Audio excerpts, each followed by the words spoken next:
بیایید با همدیگر میبینیم چطور مردم حسن و جمال خداداده‌شان را تغییر میدهند و در دنیا خودشان را معروف میکنند با چهره‌های دجال مانندشان. ما با شما یک چند آدمی را نشان میدهیم که با چهره‌های تغییر داده‌شان در دنیا خیلی معروف میباشد. امیدوارم ویدیو برای شما معقول میشود. اینک با شما تماشای با فراغت. ویدیو را از آدمی پیشک مانند آغاز میکنیم که دینیس افتر. این مرد بسیاری وقتش را صرف کرده است که خودش را با پیشک مانند کند یا اینکه با پلنگ.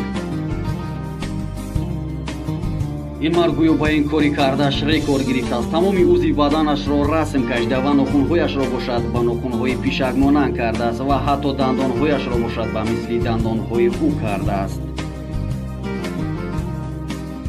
گوشش را شکسته به مثل گوشی پیشک تیز کرده است و لب و دهانش را باشد هم تغییر داده است و حتی در خودش دنب پیشک را دریغ ندانسته به خود دنب پیشک چسبانده است. ابروتود بریزه که به حالتی.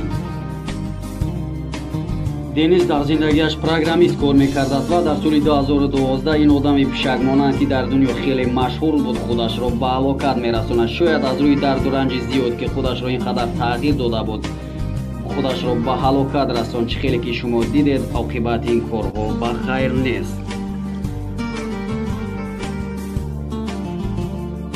لاکی دایموند پریچ. این مرد یکی از جاهل‌ترین مردهای دنیا بوده است که 100% تمامی عضو بدنش را رسم کرده است و حتی یک عضو بدنش را به مثل نوک سوزن خالی نمانده است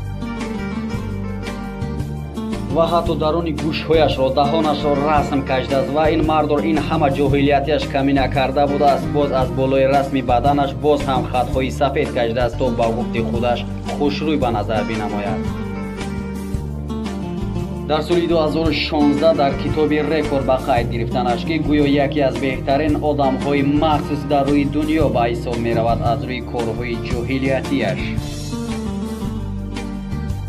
پاولی انستاپابل. این مرد هم به گفتی مردک خودش را خوشروی کرده است. این مرد خودش را تماما از رنگ‌های آدمگری برآورده است و حتی باشد در پایهایش رسمی ماه و ستاره و دیل کشیده است. همچنین در دستهایش رسم کشیده است و این همه زیباییش به گفتی خودش کمی کرده است. باز در دستهایش کلولاهای قطار به مثل استخوان برآورده است که دقت مردم را با خود جلب میکند. گوشهایش را اینچنین شکاف کرده حلقه‌های کلم به گوشش آویزان کرده است. اینچنین بینیش را از دو بر شکافیده در بینیش حلقه‌های کلان جای کرده است و حتی 3 مهره دیگر در تگ لبش جای کرده است و بالای قوش‌هایش را مهره‌ها کشال کرده است. یک چند نمود رسم‌های دیگر را دریغ ندانسته کشیده است که یک آدم معمولی نباشد و در دنیا برای این کارهایش خیلی مشهور شده است. مثل شیطانی شاخدار خودش را از دو طرف شاخ برآورده است و در بین قوش‌هایش 3 شاخی دیگر دارد. با گفتی مردک ژورنالیست‌ها شوخیش میکنند که اگر در بینیش نظر کنی حتی تو مغزی سرش را میبینی. کالاکاوای. این مرد تمامی بدنش را با رسم و استخوان‌های خودساز با طریق پوست و گوشت و حتی شاخ‌های آهنین به سرش جای کرده است که آدمی می‌دیدگی به حیرت می‌افتد. در هر یک گوشش تا 12-13 آهنک را جای کرده است. قوشهایش را تراشیده نیست کرده در جای قوشهایش رسم کشیده است و گردی لبهایش را تا 10 آهنک جای کرده است. دو طرف بینیش را شکافیده حلقه‌های کلان سیاه جای کرده است. در گردی لبهایش تا 22 آهنک دیگر می باشد که آدم به حیرت می افتد.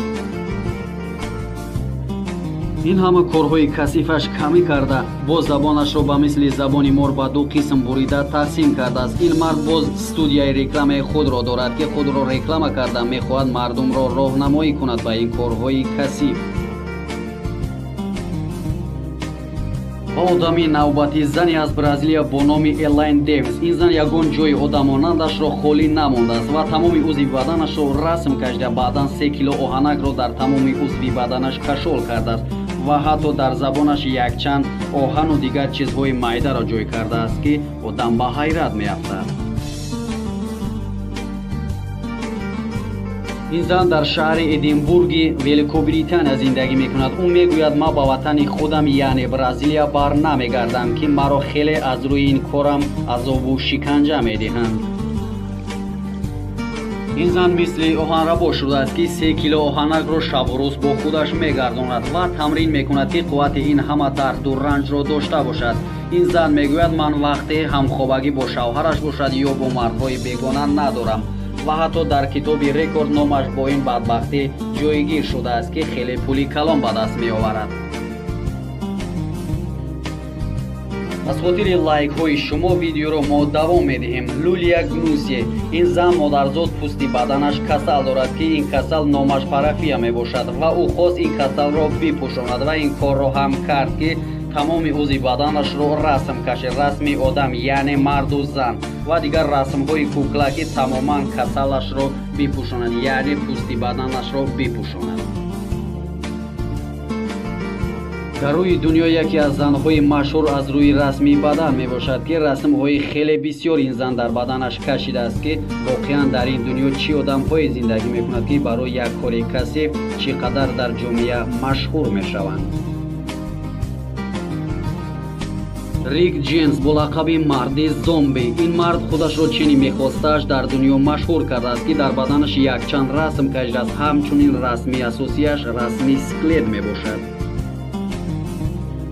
ӯ мегӯяд ҳангоми ба кӯчаҳо гузар мекунам аз ҳар тараф ба гӯшам садои тарсу гирияи кӯдакон мерасад ки ҳангоми маро мебинанд тарсу гирия онҳоро фаро мегирад. Рик Джеймс дар намоишҳои рекламаҳо иштирок мекунад бо ин автоандомаш ки диққати ҳамагонро бо худ ҷалб кунад. дар баъзе киноҳои ужас низ иштирок мекунад. инчунин дар клип-консертҳо ҳам бо нақши зомби бозӣ мекунад ва аз ҳама муҳимаш ин ки хуdo ҳамин зомбира дар шаби хоҳи подписчикои лайк теҷеке надарорад ки ин ҳама подписчико аз подписация карданашон пушаймон мешавад ва мо ба ҷои лайк дизлайкро интизор мешавем. худо дар шаби хоби мо мад бидрой.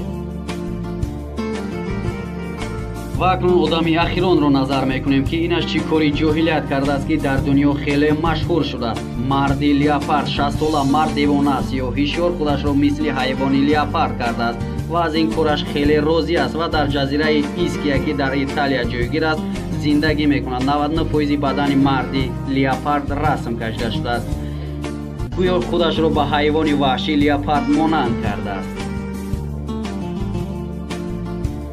дар ҷангалҳои ин ҷазира бо як фахр мегардад ки гӯё ман леопард ҳастам. дандонҳояшро ҳам мисли дандонҳои ин ҳайвони ваҳшӣ кардааст. хулас тамоми инҳо як касале мебошад ки инсонро фаро гирад. инсон ба ҳар кори мисли ин корҳо даст мезанад.